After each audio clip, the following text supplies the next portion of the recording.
भारत में मैं साक्षी चौहान आपका स्वागत करती हूं। चलिए बात कर लेते हैं खबर की। आज की बड़ी खबर हरियाणा के पानीपत से सामने आ रही है, जहां मशहूर रैपर बादशाह के गाने को लेकर विवाद हो गया है।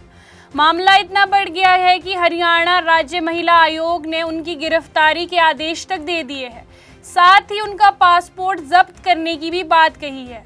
आइए आपको बताते हैं कि आखिर ये पूरा मामला क्या है। दरअसल रैपर बादशाह का एक गाना टटीरी इन दिनों विवादों में है।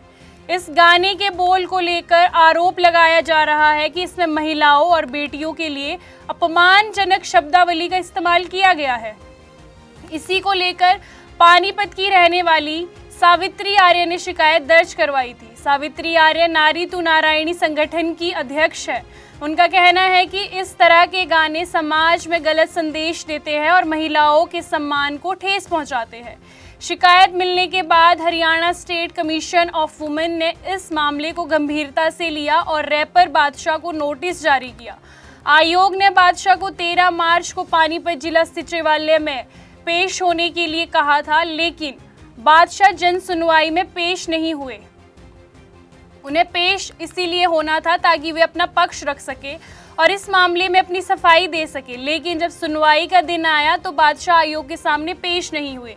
उनकी ओर से उनके वकील अक्षय दहिया आयोग के सामने पेश हुए। उन्होंने आयोग से कुछ समय देने की मांग की। वकील ने कहा कि बादशाह एक कार्यक्रम के कारण व्यस्त है, उन्होंने थोड़ा समय दिया जाए। वकील ने यह भी बताया कि बादशाह इस मामले में पहले ही माफी मांग चुके हैं और विवादित गाने को हटा भी चुके हैं। इसके बाद महिला आयोग ने उन्हें दोपहर 3 बजे तक का समय दिया ताकि बादशाह आयोग के सामने आकर अपना पक्ष रख सके, लेकिन शाम 3 बजे तक भी बादशाह आयोग के सामने पेश नहीं हुए। इस बात से महिला आयोग की चेयरपर्सन रेनू भाटिया काफी नाराज हो गई। रेनू भाटिया ने कहा कि ये सिर्फ हरियाणा की बेटियों का अपमान नहीं बल्कि पूरे देश की बेटियों का अपमान है।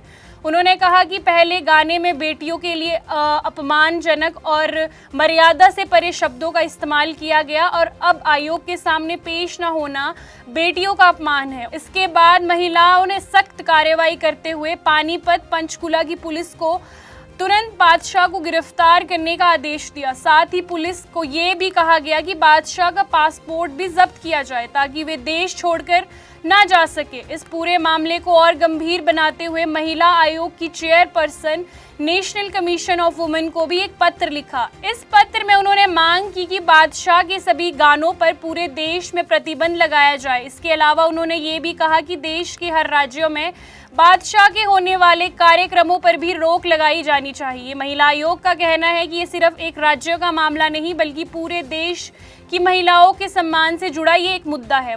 वहीं दूसरी तरफ बादशाह के वकील अक्षय दहिया ने आयोग के फैसले पर सवाल उठाए। वकील का कहना है कि उन्हें आयोग की तरफ से कोई भी आधिकारिक सम्मन नहीं मिला। इसके बावजूद भी वे आयोग के सामने पेश हुए और समय मांगने की कोशिश की। उनका कहना है कि बादशाह पहले इस मामले में माफी मांग चुके हैं और विवादित गाने को भी इंटरनेट से हटा चुके हैं। सपनों का घर देख रहे हो तो सही वीडियो पे आए हो। जी हाँ, अगर आप एक प्राइम लोकेशन पे अपने लिए घर देख रहे हो तो जेनेसिस हाइट और स्क्वायर आपके लिए एक लग्जरियस प्रॉपर्टी लेके आया है। इसमें आपको लग्जरियस फ्लैट, पेंटा हाउस, क्लब हाउस की सुविधाएं देखने को मिलेगी और जो जल्द ही बनकर तैयार हो जाएगी। और इसके साथ ही अगर हम बात करें इसके ग्रीन एरिया की, जो 3 एकड़ में फैला हुआ होगा, इस ग्रीन एरिया में सबसे बड़ी बात यह है कि आप अपने बच्चों के साथ क्वालिटी टाइम स्पेंड कर सकते हो, साथ ही अपने बच्चों को नेचर के साथ भी कनेक्ट कर सकते हो। वकील ने यह भी आरोप लगाया कि आयोग उनकी बातें सुनने को तैयार नहीं है। इस पूरे मामले में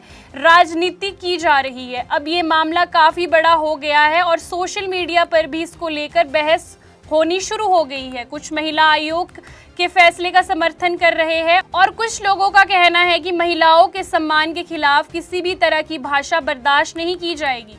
वहीं कुछ लोग ये भी कह रहे हैं कि अगर गाना हटा दिया गया है और माफ़ी मांग ली गई है तो फिर इस मामले को बातचीत से सुलझाया जा सकता है। फिलहाल अब सभी की नज़रें पुलिस की अगली कार्रवाई पर है। क्या पुलिस बादशाह को गिरफ्तार करेगी? क्या बादशाह खुद सामने आकर अपना पक्ष रखेंगे? और क्या उनके गाने पर सच में देश भर में प्रतिबंध लगाया जाएगा? इन सभी सवालों के जवाब फिलहाल आने वाले दिनों में साफ हो जाएंगे। फिलहाल इस वक्त की ये बड़ी खबर है जिस पर पूरे देश की नज़र टिकी हुई है। आपको बता दें कि day to day news Bharat निष्पक्ष तरीके से पत्रकारिता करता है। हमारा कोई भी रिपोर्टर फील्ड में किसी से कोई उपहार या विज्ञापन स्वीकार नहीं करता। हम हमेशा दबे कुचले लोगों की आवाज़ बनते आए हैं और आगे भी बनेंगे। अभी के लिए फिलहाल इतना ही। देश दुनिया की तमाम खबरें जानने के लिए day to day news Bharat को देखते रहे। साथ ही हमारे चैनल को लाइक, शेयर और सब्सक्राइब करना ना भूलें। नमस्कार।